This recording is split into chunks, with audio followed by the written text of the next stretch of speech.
Welcome, friends. Whether you're out on a walk, running errands, or relaxing at home, it's wonderful to connect with you. Joining us today is Rhonda Britten. She is an Emmy Award winner, repeat Oprah guest, and master coach. She has changed lives in over 600 episodes of reality television, authored 4 bestsellers, including her seminal work, Fearless Living, which has been translated into 16 languages. She founded the Fearless Living Institute, which is the home of Fearless Living Life Coach Certification Program, considered the Ivy League of life coaching training.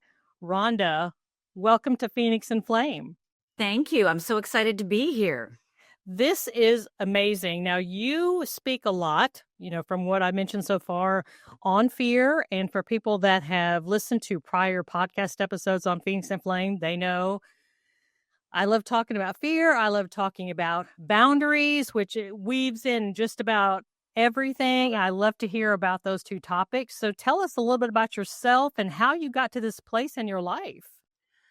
Well, as we all know, the worst days of our life, the worst days of our lives are really the seed of our destiny. Now, we don't know it at the time when we're, crawling through glass, but once we move through them, most of us can look back and see how all the dots connect. Well, my journey started really when I was 14 years old on the worst day of my life. And I grew up in a little tiny town in Upper Michigan, 365 inches of snow. In fact, this year it snowed in May. So that's what we're talking about. They were having literally a blizzard, the 1st of May. They got like 20 inches or something crazy. So it had 2 restaurants, Douglas House Buffet Hotel and Big Boy, no McDonald's. That was too fancy for us. And my parents were in the middle of getting separated. And it was Father's Day. So my father was coming over to take us all out to Sunday brunch. So my mother was in her bedroom fluffing up her beehive hairdo, putting on her rose-colored lipstick, blue eyeshadow. My 2 sisters are in our one bathroom fighting it out. And my dad walks in the back door. Come on, because that's what dads do. And me and my mom start walking out. My sister's still in the bathroom fighting it out. And as me and my mom and dad start walking out, it starts sprinkling. So my dad looks at us and says, well, I got to get my coat from the car. Now, this coat is a tan Naugahyde leisure suit coat. And for those people old enough to remember the leisure suit coat, that was a good-looking coat. And my dad in his polyester pants, his plaid shirt, and his Naugahyde coat looked good, right? Mm-hmm. He's got going on. Yeah, that's right. And so he's opening his trunk, and out of the corner of my eye, I notice he is not grabbing a Naugahyde leisure suit coat, but he is grabbing a gun. And he starts yelling at my mother, you made me do this. You made me do this. And he fires. And I start screaming, Dad, what are you doing, Dad? Stop, Dad, what are you doing? And he cocks the gun again. And he looks at me. And he blinks and I blink. And he blinks and I blink. And then my mother, literally with her last breath, screams out, no, don't. And my father, in that moment, realizing my mother's still alive, takes that bullet intended for me and shoots my mother a second time. And that second bullet goes through my mother's abdomen, out her back, lands at the car horn. And for the next 20 minutes, all we heard was, and then my father cocked the gun one more time, put it to his head and fired. So in a matter of less than 2 minutes, I was the sole witness of watching my father murder my mother and commit suicide in front of me. Now, I don't know how other people would respond, but this is how I responded. It was my fault. Because I was literally the only one there that could have physically stopped it. And I didn't grab the gun. I didn't kick my father's shins. I didn't even jump in front of my mother. All I did was say, stop, Dad, stop. And so on that day, I like to think of it as I split into 2 people. The outside Rhonda, be palatable to everybody else. And I'm fine. No, I'm fine, right? And inside Rhonda, the one that never gets to be happy again, because when you don't save your mother, happiness is off the table. And self-hatred, regret, guilt, you name it. And so for the next 20 years, I lived in this split frame. On one hand, I was getting a full ride to college. And on the other hand, I was becoming an alcoholic. And after being an alcoholic, I started getting DUIs, got 3 of them, tried to kill myself 3 times. And it was that 3rd suicide attempt that I realized something. I realized that I am not very good at killing myself, not good at it. And I got to figure this out Because those 20 years, remember, it was a split. So on one hand, I was doing everything I could. I was going to therapy. I was reading books. I was going to workshops. I was doing everything somebody's supposed to be doing in order to change their life. I was doing it all. And in that third suicide attempt, by the way, when you try to kill yourself 3 times, they do put you in a psychiatric ward for evaluation. And so they put me in the psychiatric ward, and they deemed me not crazy. They let me go. And I go to my little studio apartment. I live by myself. Not a good idea when you're suicidal. And I remember realizing I had a lot of knowledge, right? I had done all this work, and I had a lot of, skills, a lot of tools, but I didn't know how to apply them. And I couldn't get past the fear, even though I didn't name it that at the time, the fear that was holding me back. And so on that day, I remember so vividly going, I have to start over because everything I've done while it's been good, it hasn't changed my life. So I said to myself, what do kindergartners do? Well, they get a calendar and gold stars. So that's exactly what I did. I go down to the store, I get a calendar, I get some gold stars. By the way, I still have this calendar in my office. And for 30 days, I put a star next to anytime I did anything good. And we're talking about getting angry and not breaking anything, or having a drink and not getting drunk. Okay, that's where I was from an evolutionary scale. And at the end of 30 days, I had a calendar filled with gold stars.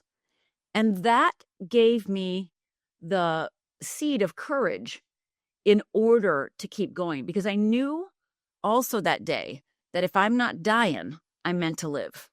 So I better figure this out.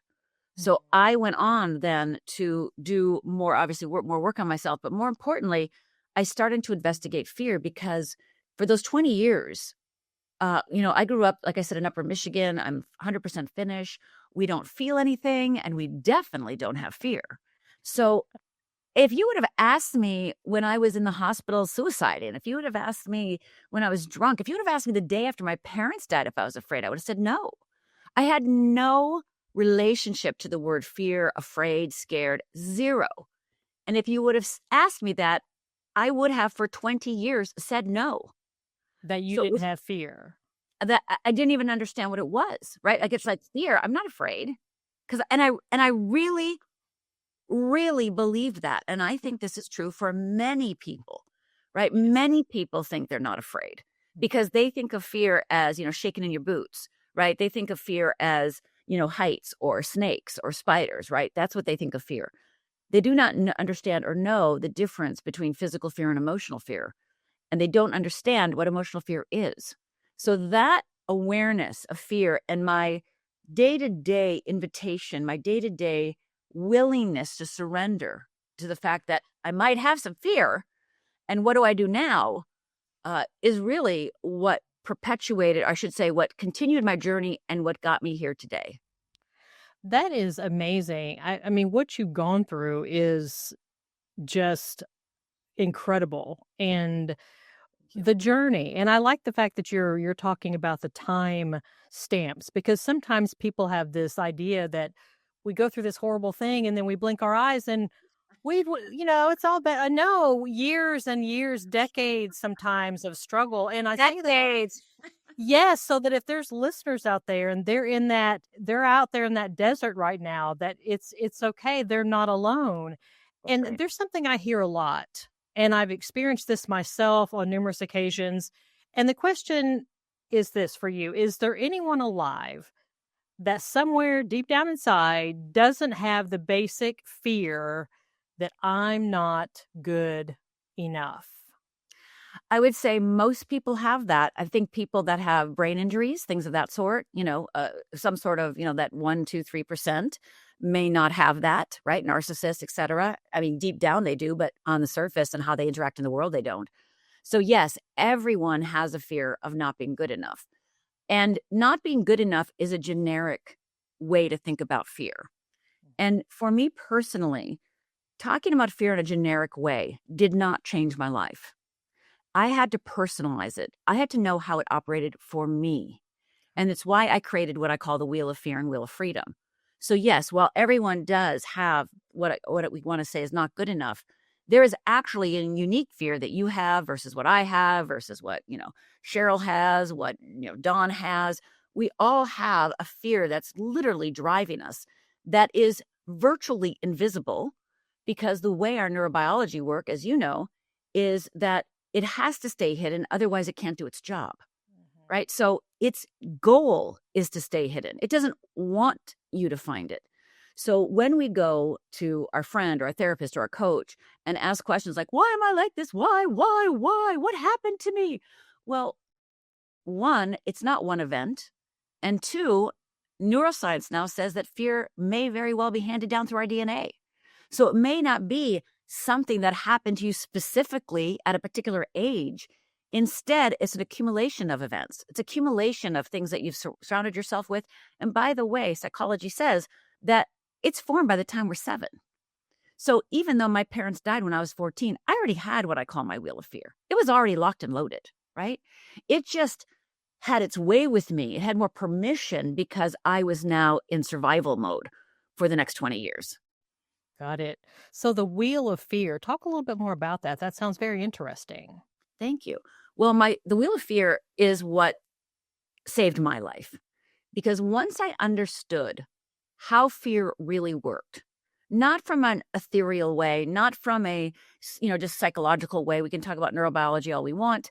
And we all know, if we do our neuroscience, that biologically we're wired for fear. That's been proven over and over again. So we're wired for fear. And then we think that we don't have fear, right? So just think about that. We're wired for fear. And when we are in a present moment, like we have a present problem in our lives, unless we use our frontal lobe, unless we're able to move beyond the fear, we are going to automatically look in the past for a solution to the present problem, believing that we will create a new future.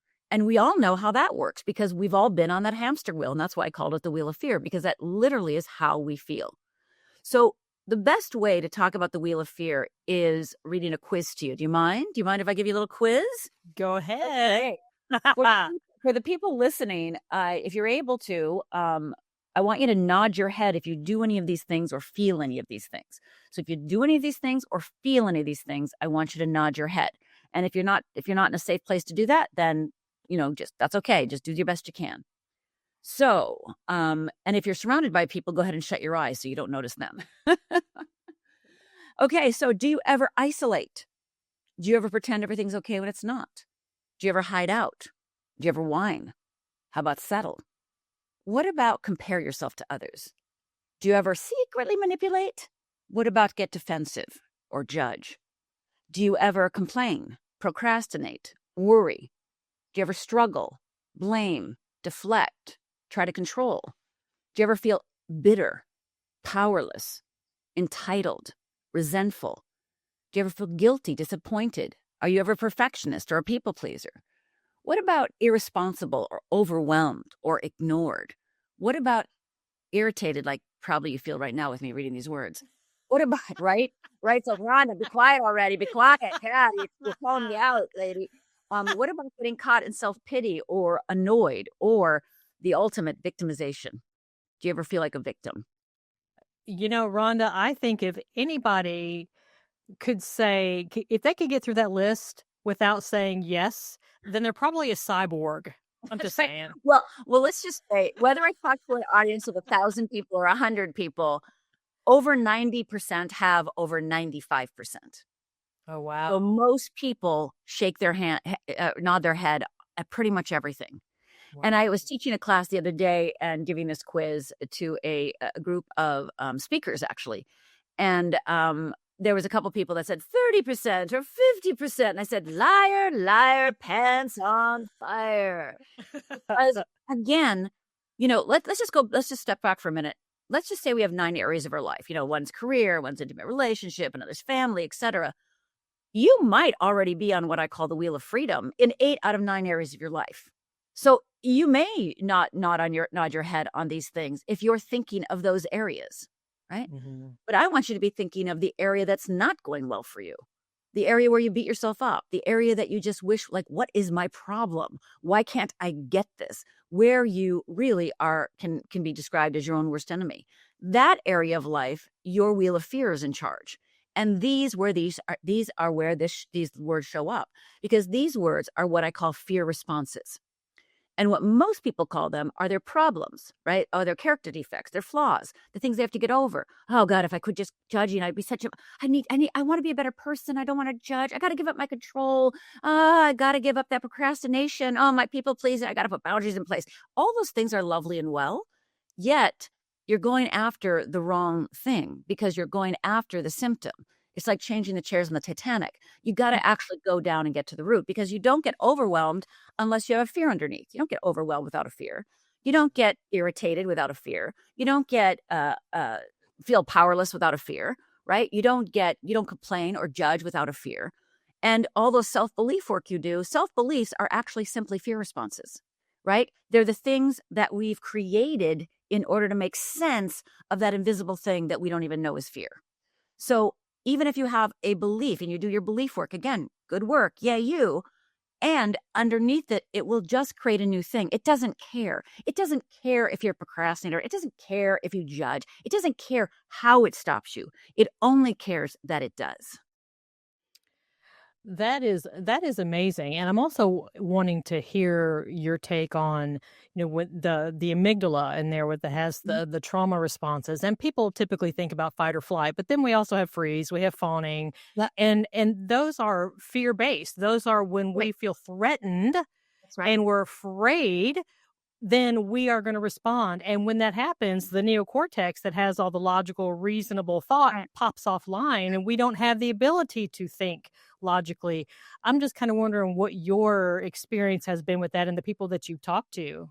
Well, if you think about everything that I just read to you, all the fear responses, they're part of fight, flight, fawn, fake, Mhm. freeze. So all of those are under those categories. Yep. But, I don't know about you, but when I'm in a fight with somebody or a client comes in and says, my life is ruined, and I say, well, you're in flight, that's not helpful in the moment, right? Like it's not, right? It's like, oh my God, I'm in flight talking to your mate. It's for most people, it is not helpful. Instead, we actually want to bring it down to earth and actually talk about the behaviors, the thoughts, the feelings that somebody's experiencing in the moment, because that's real to them. Mhm. And you and I both know that unless it's real to them, it's just a psychological exercise, just a logical exercise of like, oh, I'll just figure this out. No, that's not what happens. Because when your back is against the wall, when you're hitting, the skid, so to speak, when you're at the crossroads, logic, like you said, goes offline. Instead, we have to understand what's happening to us so that we can actually take our brain back and take our frontal lobe back so that we can make better decisions. But it's not because you're stupid or lazy or weak or incompetent or, foolish, or worthless. All this work on imposter syndrome and, worthlessness now, those are the new hip ways to describe what's happening. And again, that's lovely, but that's actually not the issue. Right? So that's, again, just a way we label it to help it make sense to us. But we want to go underneath it because, again, the wheel of fear will just keep creating new fear responses. Mhm. What do you feel, Rhonda, are the core fears? Like if we keep unpacking and digging and digging, because what I'm hearing you say is that there's so many things that are layered on top because fear doesn't want to be found out. Does And not so want to be there's found all out. these things layered on the top, and so we have all these words that we use, and we talk about fight or flight and imposter syndrome and all this stuff. And so if we keep peeling these back to get at the root ball of it, That's what has been your experience, your research with the core fears? Thank you for asking me that. I have been doing this for 30 years. And over the last 30 years, I've just noticed this theme, so to speak. And I've narrowed them down to 10. And let me just say this beforehand. When people discover their wheel of fear, and there's 4 components of the wheel of fear. And right now, you and I are talking about what I call the core trigger. Okay. And that's that thing you peel back, peel back, peel back. And every trigger that you think is your trigger is really on top of this core trigger, the thing that really runs your life. If you are not aware of it, it is going to run your life. The mother load. Yeah. It's the mother load. Right. So underneath it all. So I'm going to tell you mine so that, and then I can read the rest if you'd like. But my core trigger, and by the way, when I discovered this, when I realized with my best friend, she did the work with me when I first started 30 years ago, and we started uncovering all this. And I realized what my core trigger was. Most people, when they nail their core trigger, either one go, that's not true, that's not true, that's not me, right? They push back, no, no, no, no, no. Or they start crying, or they go into shock and the confusion. I don't get it. I don't get it, right? You and I both know this. Well, it was like a punch gut. Like it was just like I could not believe this was it, because I had spent my entire life, and this is what's true for everyone. They spend their entire life making sure nobody thinks this about them, that nobody even smells this around them. So my core trigger, the thing that I am most afraid of. So when my life isn't going well, I, Rhonda Britten, know, there's loser around here. So mine is loser. Now, I was a straight A student. I was president of my class. I was soapbox derby queen when I was 13 years old, right? I was teacher's pet, right? I got a full ride to college, right? Like I was on the youngest finance. I was the youngest member and the only woman on the finance committee of the University of Minnesota, the largest enrollment school in the country. Like, Nice. all that accolades, right? Like, and so loser, I have never been called loser in my life to this day. And that's the other thing. People come to me and go, well, I know what mine is. I go, really? Do tell. And they go, my mother called me stupid my whole life. It's stupid. I go, oh, honey, no, it's not. Stupid is a fear response. There's something way underneath that that's driving you, because you're used to stupid. Stupid is palatable. Stupid is like, yeah, my mom calls me stupid. So that's just a fear response. Like most people say fear of rejection or fear of failure. Most of those are just fear responses. Most people don't have a core trigger of rejection. So mine is loser. So what happens when I'm in an environment of, that may bring that up, right? Now, mind you, I'm aware of it now. I understand what's happening to me now. So I don't get hijacked, right? Because I know what's happening. So let's say I go into a party or an environment or, a network event, and I walk in.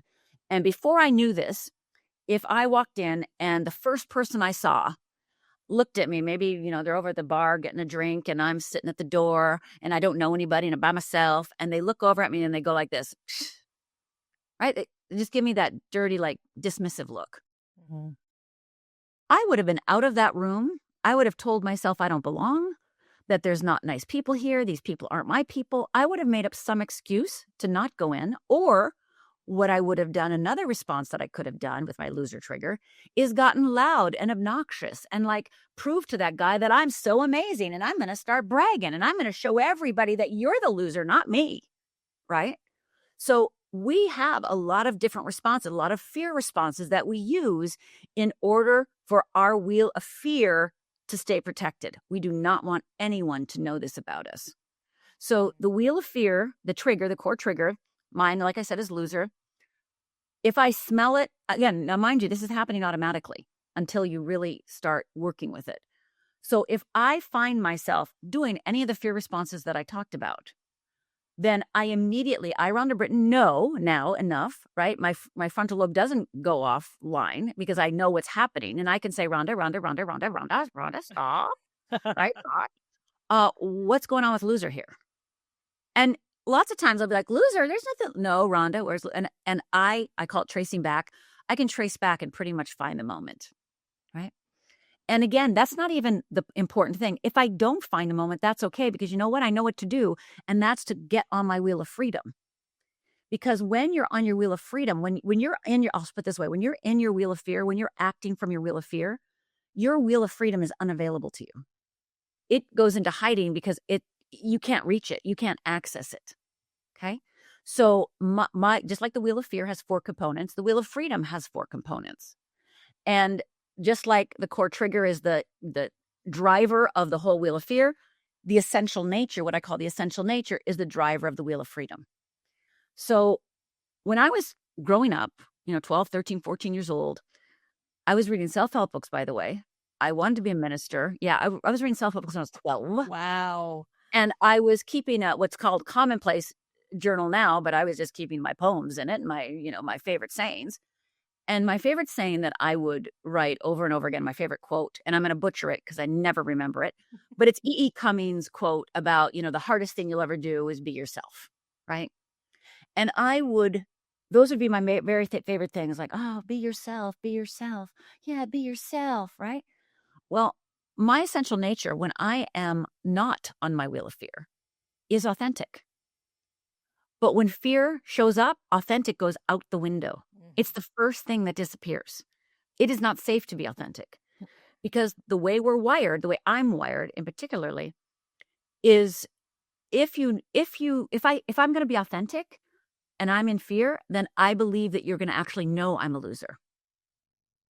You're going to know I'm a loser because if I'm authentic, then it's up for grabs. You're going to know it. So being authentic is absolutely the number one thing I cannot be. I have to be everything but. And that's why growing up, even in college and beyond, even in my 30s, if you're my boyfriend and you like music, I like music. If you like Mexican food, I like Mexican food, right? Like I would be a chameleon. I would just try to belong, try to fit in, to try to get that love. Because I couldn't be myself. Right. You couldn't love that, right? I love the way how you're presenting this because it gives people a space to be observational and really approach their thoughts and their feelings and their belief systems from a point of curiosity and from a point of, isn't that interesting, rather than judgmental. And so it really kind of just creates that space and gives words and gives the visual, the wheels, to give them so they can like have that space and not feel like they have to come in hot or with Right. prickly things on. They can just have that space and go, this is interesting that I think I'm doing this, and I wonder why I'm doing that, and what do I do about that? And that just creates a very wonderful non-judgmental space to do that.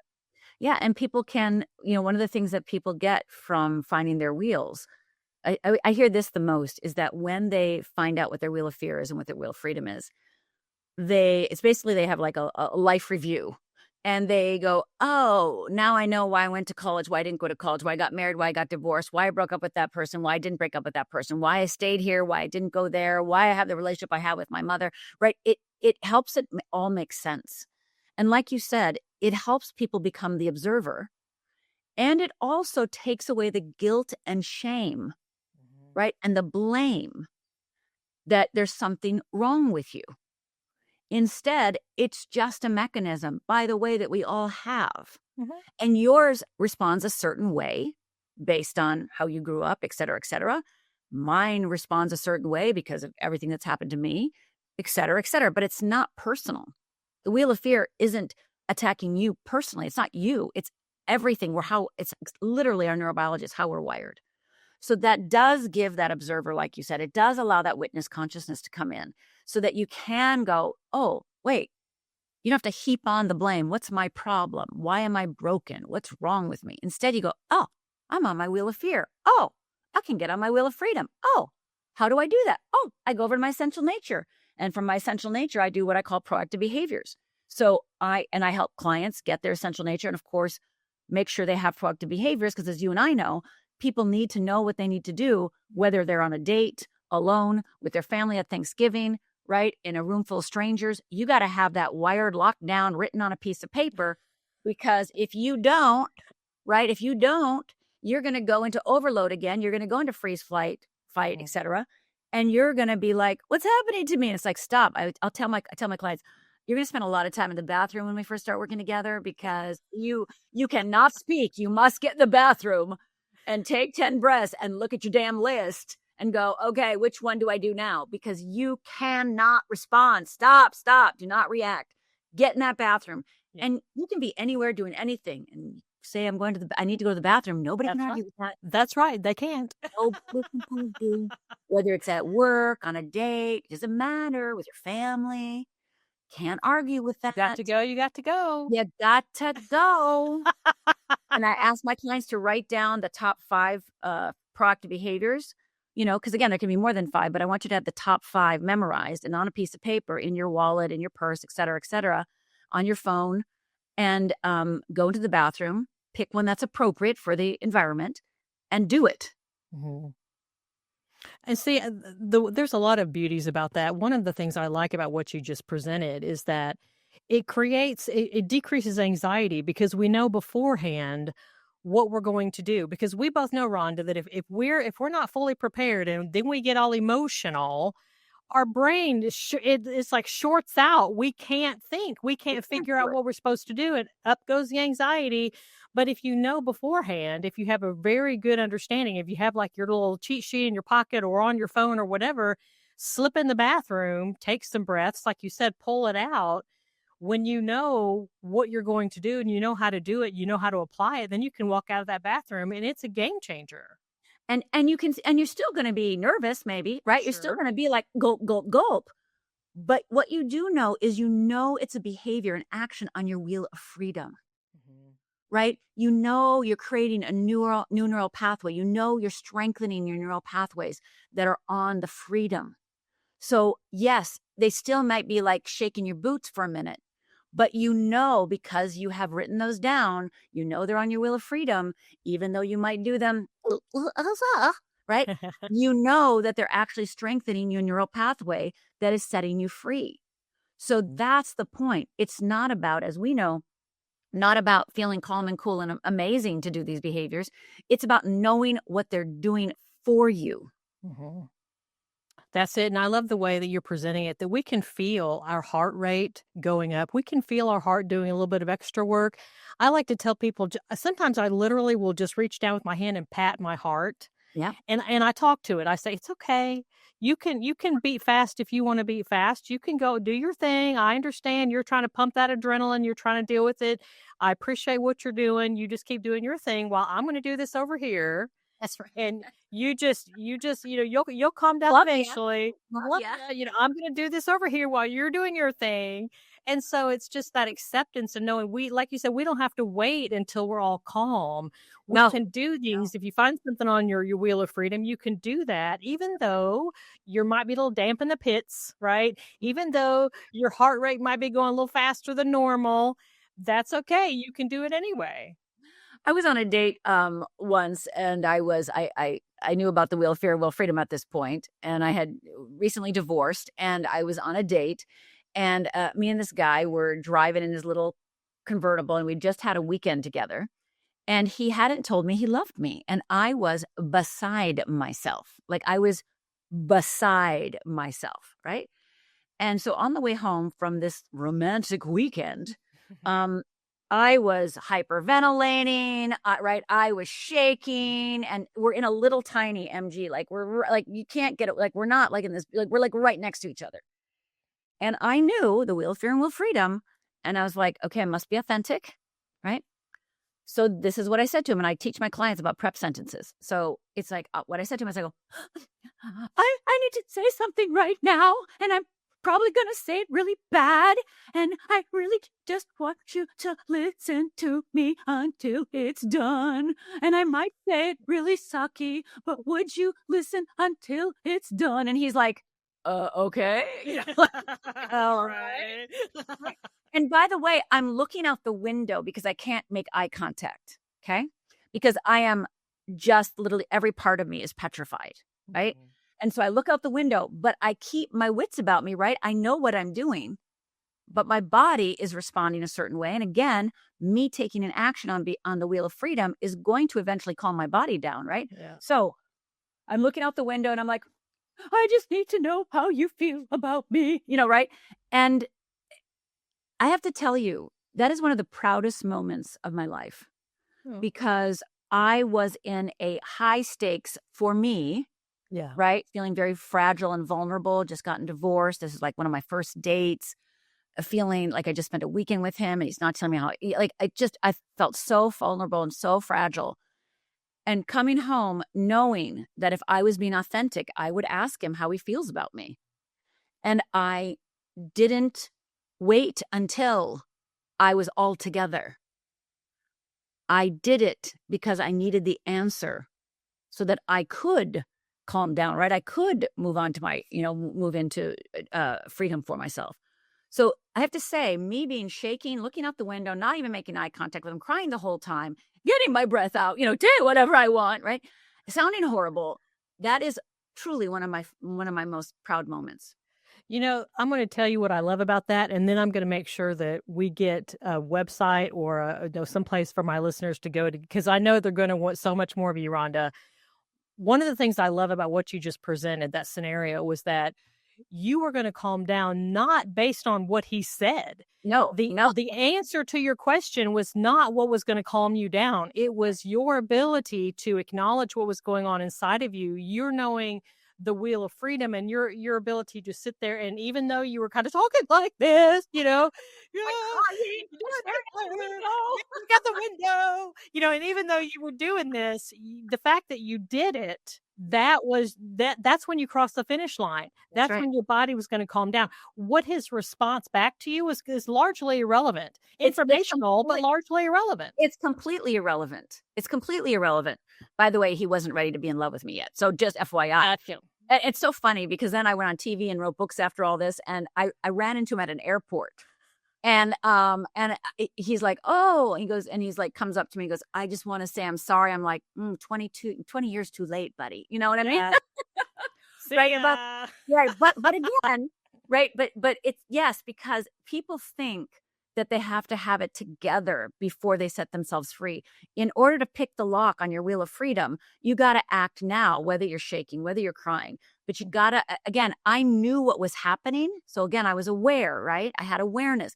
I knew what was happening to me. And that's where the benefit of the wheel of fear and wheel of freedom come in, because you know what's happening to you. It's not confusion like, why am I like this? I'll tell you exactly why you're like this. And that knowledge is, that's so much power, and there's so much liberation and freedom that comes. Just the knowledge itself it's just a huge game changer. Okay, so Rhonda, we've got to know. So the website that I have, because I know you said there were several different websites you could give. Now, fearlessliving.org. Fearlessliving.org is my website. Yep, fearlessliving.org. Go there. And I also have a gift of one of my students' favorite classes. And it's, if you have a dream, a goal, something you want to make happen, I want to gift your listeners and your viewers the course called Stretch, Risk, or Die. And the Stretch, Risk, or Die class is going to support you in seeing how the wheel of fear and the wheel of freedom, how it goes into action, and why you're not making movement on those things that you want to, and why you beat yourself up, etc. So it's going to literally break down. And by the way, I'm doing this class in front of a corporate audience. So you also hear their questions, right? You hear so much interaction. And they're 3 15-minute videos, for gosh sake. And at the end of the third 15-minute video, I actually go through my wheel of fear. So you see me literally drawing the whole thing out. You see how everything connects. And so you can see the questions like that I said come up to the audience. And so it's called Stretch, Risk, or Die. And this is the way to build confidence. And go in there, put your name, go to that URL, fearlessliving.org/risk, RISK, fearlessliving.org/risk, RISK.